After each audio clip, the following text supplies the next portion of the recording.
قاضی صاحب، آپ جن لوگوں کو راہ فرار دے رہے ہیں، پہلے تو یہ ثابت کریں کہ یہ لوگ پاکستان کے قانون کو مانتے بھی ہیں کہ نہیں۔ دیکھیں، آپ کے ملک کے اندر عیسائی بھی رہتے ہیں، کبھی ان کو کسی نے کہا کہ یہ کچھ نہیں کرنا چاہتے یا ان کو کچھ کرنے نہیں دیا جائے گا؟ آپ کے ملک میں ہندو بھی رہتے ہیں، آپ کے ملک کے اندر کئی یہودی بھی رہتے ہوں گے، لیکن کبھی کسی کے بارے میں کسی مولوی نے نہیں بولا، کیونکہ ان کی جو ایک عبادت گاہ یا ان کا جو ایک عمل ہے وہ اپنے لوگوں کے اندر کرتے ہیں، وہ دوسرے لوگوں کو چھیڑتے نہیں ہیں، وہ مسلمانوں کو کچھ بھی نہیں کہتے۔ جب مسلمانوں کو وہ کچھ کہتے ہیں تب ان کے بارے میں بولا جاتا ہے، لیکن ان کا ایک گڈ کریکٹر یہ بھی ہے کہ وہ پاکستان کے آئین کو سمجھتے ہیں اور اس کو اپنے معاملات کے اوپر اس کی امپلیمنٹیشن جاری رکھتے ہیں اور پاکستان کے آئین کو چیلنج نہیں کرتے۔ لیکن قادیانیت نے ہر دور میں، ہر حکومت میں، ہر جگہ پہ حاکموں کو اکسایا، اور مجھے یہ بات کرنے کے اندر کوئی تردد نہیں ہے، نون لیگ کی حکومت کے اندر یہ نواز شریف صاحب جو ہیں، انہوں نے ختم نبوت کے قانون کی رٹ کو تبدیل کرنے کی کوشش کی اور چینج کیا گیا۔ اس کے اوپر مجھے ایک واقعہ یاد آ گیا ہے، انڈیا کے اندر ایک مشاعرہ ہوا جنرل ضیاء الحق کے دور میں، ایک مشاعرہ ہوا انڈیا میں، تو وہاں پہ ایک ہندو شاعر تھا، اس نے ایک غزل پڑھی اور جنرل ضیاء الحق صاحب اس میں مہمان خصوصی تھے انڈیا کے اندر اس مشاعرے میں۔ تو اس میں ایک ہندو شاعر نے غزل پڑھی، غزل کا ایک شعر تھا کہ جس دور میں لٹ جائے غریبوں کی کمائی، اس عہد کے سلطان سے کوئی بھول ہوئی ہے۔ یہ شعر پڑھا اس نے کہ جس دور میں لٹ جائے غریبوں کی کمائی، اس عہد کے سلطان سے کوئی بھول ہوئی ہے، یہ شعر اس نے پڑھا۔ تو جنرل ضیاء الحق، کئی لوگ کہتے ہیں کہ وہ بڑا خدا پرست بندہ تھا، تہجد گزار تھا، متقی تھا، پرہیزگار تھا، تو بندوں کو تو جو اس طرح کے لوگ ہوتے ہیں کانے میں بھی کان جڑی ہے نا محسوس ہو جاتی ہے، تو چنگے بندے نے بھی پتہ چل جاتا ہے کہ میرے بارے گل کی جا رہی ہے، تو اس کو بھی محسوس ہو گیا کہ یہ شعر جو ہے نا یہ کوئی ہلکا نہیں ہے، اس کی کوئی نہ کوئی وجہ ہے۔ بہرحال وہ مشاعرہ اس نے سنا، سارا کچھ دیکھا، سارا معاملہ ہو، جب اس کا رزلٹ نکل گیا، محفل ختم ہو گئی، تو اس نے جو کمینہ تھی ان سے کہا کہ میں اس شاعر سے ملنا چاہتا ہوں جس نے یہ غزل پڑھی ہے۔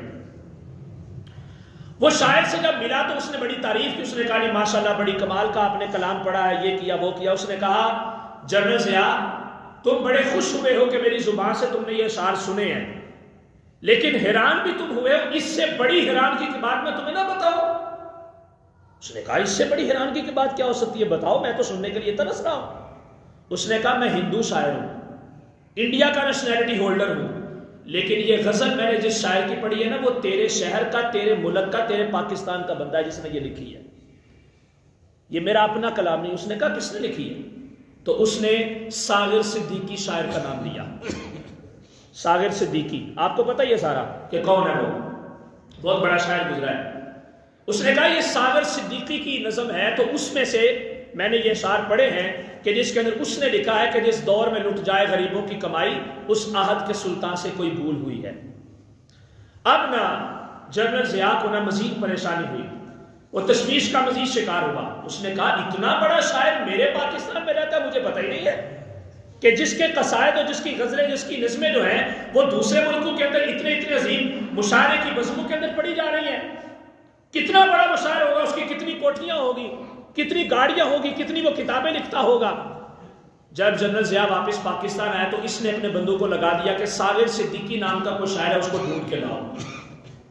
وہ تلاش کرتے لوگ یہی سمجھ رہے تھے کہ بڑا امیر کبیر ہوگا کہ جس کے کلام دوسرے ملکوں کے اندر پڑھے جا رہے ہیں، لیکن آخر کار تحقیق کرتے تلاش کرتے پتہ چلا کہ میانی والی جو قبرستان ہے لاہور میں، اس قبرستان میں ایک مزار کی اوٹ کے اندر، وہاں پہ وہ بے خستہ اور بے سر و سامانی کے عالم میں، خستہ حالی کے عالم میں وہ وہاں پہ رہتا ہے۔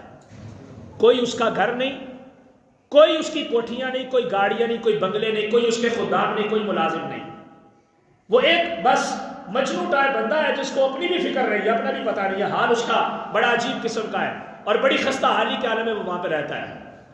جنرل ضیاء الحق خود اس کے پاس چلا گیا اور جا کے اس کو مبارک دی اور ملا اور اس سے سوال کیا۔ اس نے کہا کہ یہ جو شعر تو نے لکھا ہے اس کا مطلب کیا ہے؟ اور اس کے اوپر نا ایک حدیث پاک بھی ہے، میرے ذہن کے اندر وہ واقعہ پورا موجود نہیں ہے، کہ ایک جگہ پہ کسی سلطنت اور کسی حکومت میں کوئی چوری ہوئی تھی، تو وہاں پہ یہ قانون جاری ہوا تھا کہ جو اس وقت کا حکمران ہے وہ چور ہے، جس کی وجہ سے چوریاں ہو رہی ہیں۔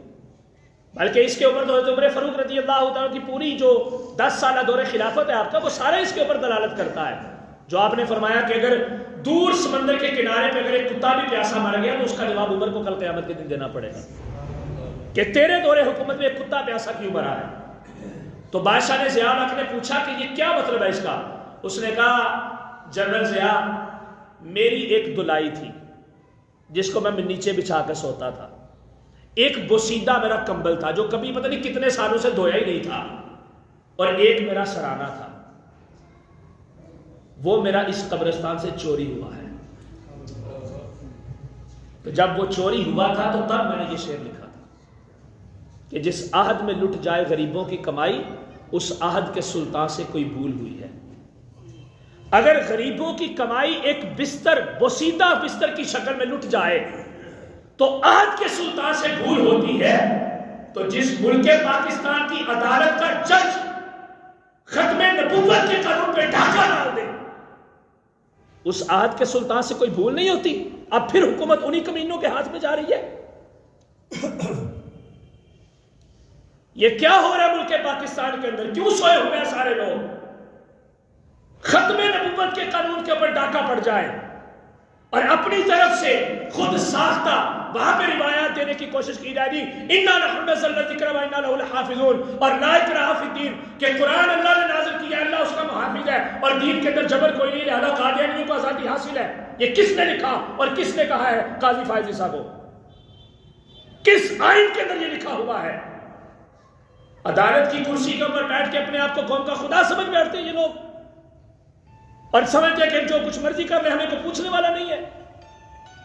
یہ خود اس نے لکھا ہے اپنے فیصلے کے اندر، اس نے کہا تفسیر صغیر کے اوپر اگر قادیانی کی تفسیر اگر وہ لوگوں کے سامنے لانچ ہو رہی ہے اور بازار میں مارکیٹ میں پڑی ہے، لوگ اس کو لے کے خرید کے پڑھتے ہیں، تو اس سے قرآن کو کوئی فرق نہیں پڑنے والا۔ پوچھا گیا جی کیوں؟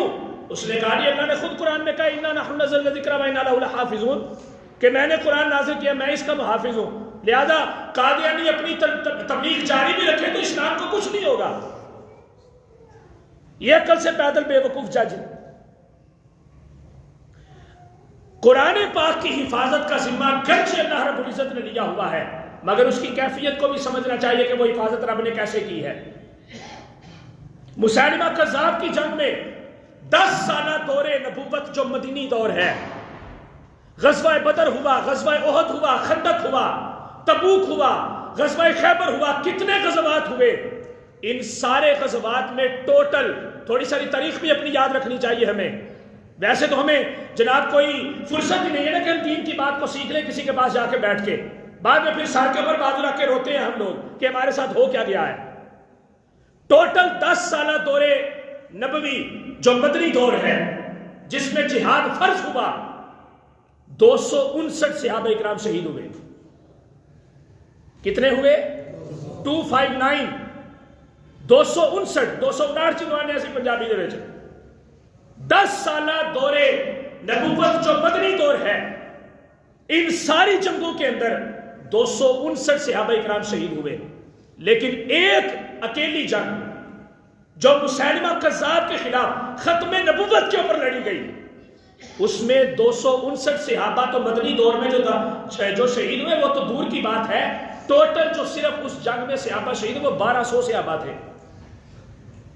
اور جس وقت ایک اور بڑی کمال کی بات آپ کو بتاؤں، شاید آپ کے نالج میں پہلے یہ بات ہو یا نہ ہو، جس وقت حضرت ابوبکر صدیق منصب خلافت پہ آئے تو ابھی اس وقت بدری صحابہ چند ایک موجود تھے، جن صحابہ کرام نے حضور کے ساتھ میدان بدر کے اندر شرکت کی تھی، جو اسلام کی سب سے پہلی جنگ ہے، اور کچھ صحابہ وہ بھی تھے جو احد کے میدان میں حضور کے ساتھ شریک ہوئے تھے۔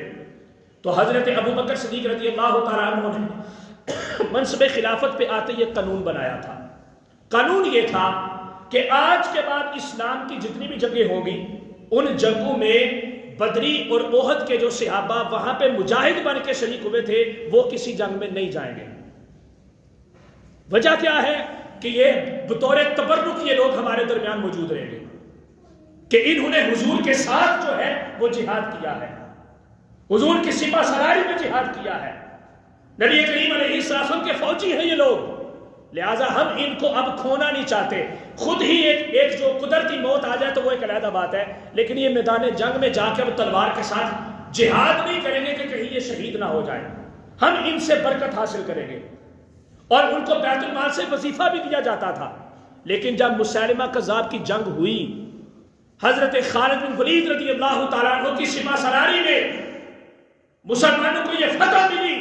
اس جنگ میں 3 دن تک یہ جنگ ہوتی رہی، 3 دن تک تلواریں چلتی رہی. ادھر بھی نعرے تکبیر کے نعرے تھے، ادھر بھی نعرے تکبیر کے نعرے تھے. دونوں طرف سے بظاہر یہی نظر آتا تھا کہ مسلمان آپس میں لڑ رہے ہیں.